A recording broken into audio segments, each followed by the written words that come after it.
Shall I just kick off, Phil?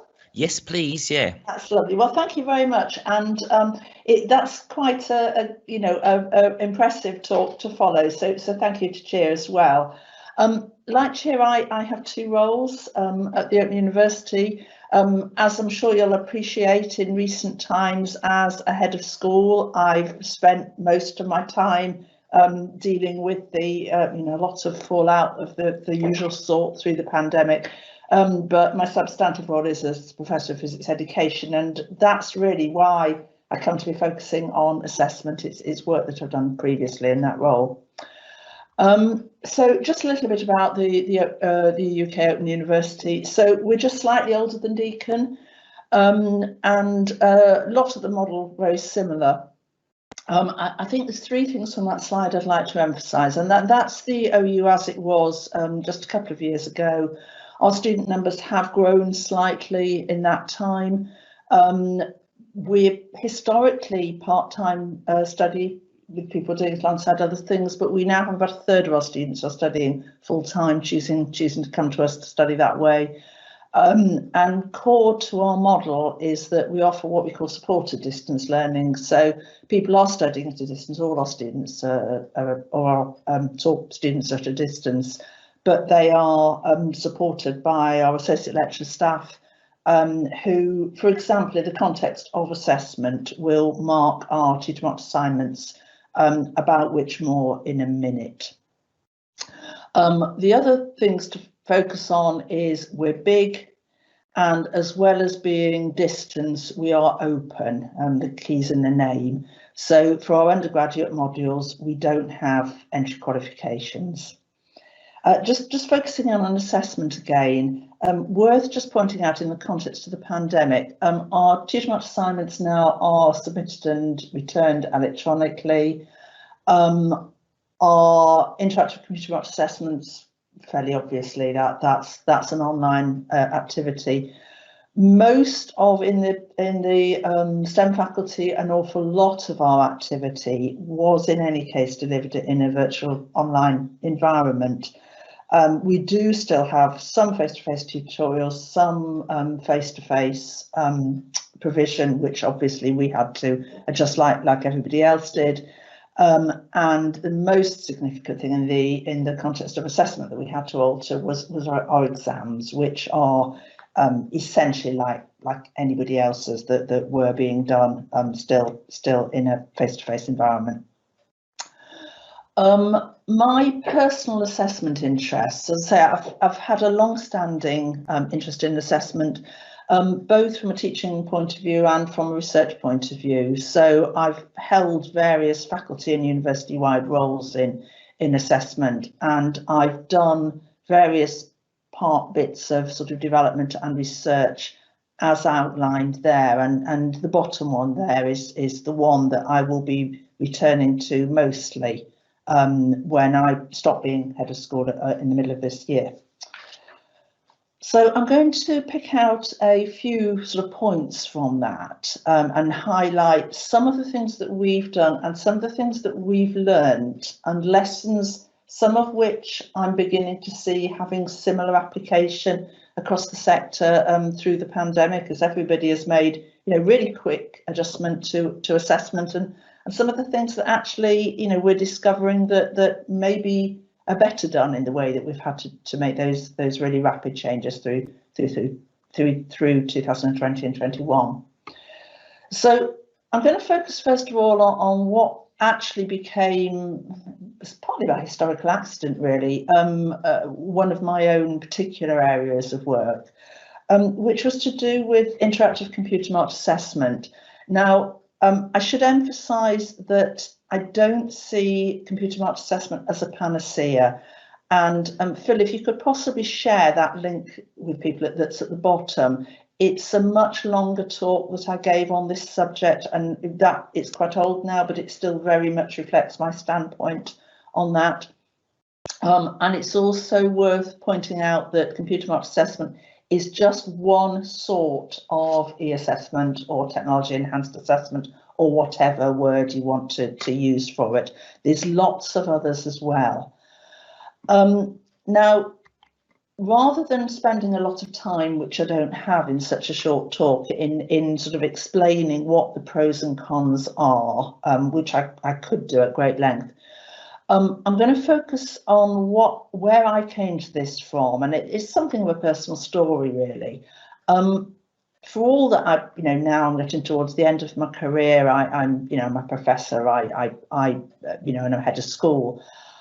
I first and foremost am a university teacher, and I'm absolutely passionate about giving students the support that they want. I've worked for the Open University for 30 years. Our distance and open learning students are very important to me. And in the context of supporting people at a distance, that second quote, which is a quote, is that we're there supporting students in their learning. And so what I've always wanted to be doing is focusing very much on the formative, the assessment for learning function of assessment, and thereby giving people feedback, giving them a second try. And one of the things that computer marked assessment can do, of course, is get that feedback to people very quickly and enable them to make the change. So that's my starting point. However, by, as I say, probably historical accident is the right word for it. I was the first person at the Open University to use the sorts of interactive, quite sophisticated, interactive computer marked assessment in a module that was written back in 2000, ran from 2002. And we were able to actually use that same computer marked assessment for 17 years, and it was used by a substantial number of students in that time. The joke I like to make is that if I'd got the money that saved the university, I could probably have retired rather earlier. We do personally, I'm not dead keen on selected response questions, in other words, multiple choice questions where somebody picks something that's already there for answers, again, that I could explain in great length. But you can do a lot with that sort of question if you're careful. So I've picked, just to give an example of this, I've picked one slide from that earlier talk. It's not meant to make sense, it's nonsense language.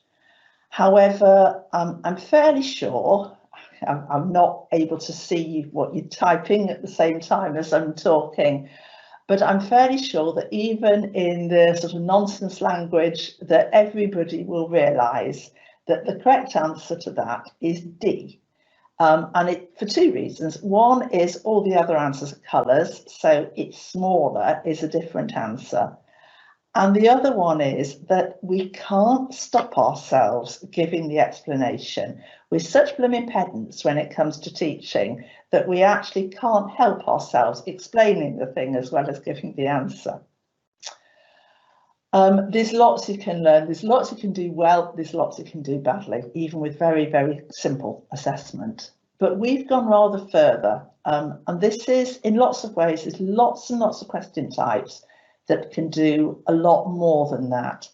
2 minutes left, Sally. Sorry, how long? 2 minutes. 2 minutes. I'm just going to get brave and do a log out to an online screen. I hope you can still see that, Phil. Excellent. I assume you can. Yeah. Yes, we can.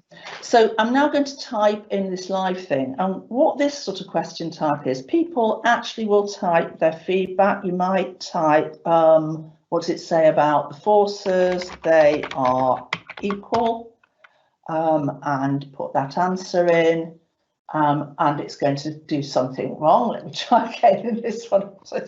I'll give up if this doesn't work. That was my fault for having it sitting in the back time notes. It's just not going to play. I'll go back to in the interest of time, I'll go back to that. It would give you targeted feedback. That was me trying to be too clever just then. It will give you feedback, it will mark the answer and take that forward. Apologies for the technical issue there. So I just want to focus on the second point, which is that it also matters how the assessment goes together. So at the Open University, our long-standing practice is to, as I said, to give feedback on the teaching marks assignments, on the interactive computer marks assessment, but it can get in the way because people confuse the formative and the summative. So we actually some time ago introduced a formative thresholded assessment where people, rather than the mark from those assignments during the year counted, people had to get over a particular threshold. It's enabled us to do various things, and particularly with computer marked assignments, they can be repeated just as often as you want because you're not worrying about people cheating and it impacting on their grade.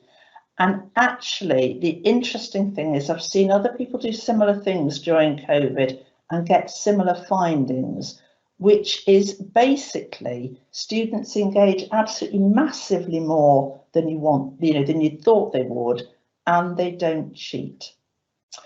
But my final point is it's this: I've been talking about relatively high-tech solutions. There are low-tech solutions as well to all of these issues that we're all facing with what we do with assessment. I'm not going to focus on whether saying one is better than the other, but I just want to leave you with an example, which isn't mine. I'm grateful to Janet Hesnape, who's involved with the module team concerned, and with Jay Christie, who is the student who did this particular piece of work.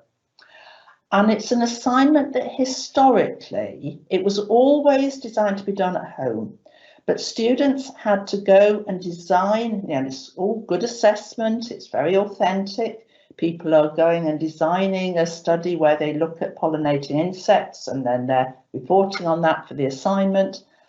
But what actually happened was that when forced to do that in COVID, whereas previously they'd gone completely over the top, they didn't. They did something much, much simpler. And the results were basically that the projects worked much better than they had done in previous years. And I'm absolutely sure that the rest of you are finding that as well. So I've got to finish, but those are essentially my themes for what assessment in the future looks like. It's to do with being authentic, engaging, sustainable, and clear. By clear, I mean simple. So thank you very much. Thank you, Sally. We've had a few questions come in and we're a couple of minutes over, so we might only have time for one. But one question that's had 5 likes is it's from Cardiff University. What is your experience of running online exams, and what do you think of online proctoring? Oh, that's a very interesting one. I don't have a huge amount of experience of this. My experience, we have tried online proctoring ourselves. There's issues, I think, is my experience. So I don't know a huge amount about it, but that is a really good question. It's clearly one that is worrying everybody at the moment. So thank you for the question. No problem. We do have another one as well. I'll just ask that one as well, if you don't mind. And as I say, if the other ones, if you could just have a look at the questions. Yeah, of course. I can look at all of them, including that one. Yeah. We have a question from Ollie. He says, can you recommend some good reading, viewing about question types and online assessment? Yes, I can. I can put some stuff in the chat box when I finish, and it's also, I can sort of give a bibliography there. So yes, can certainly do that. Fantastic. Thank you, Sally, for taking the time to be here today. It was another very interesting talk. So yeah, thanks so much. I'll look at the chat as well. Thank you very much.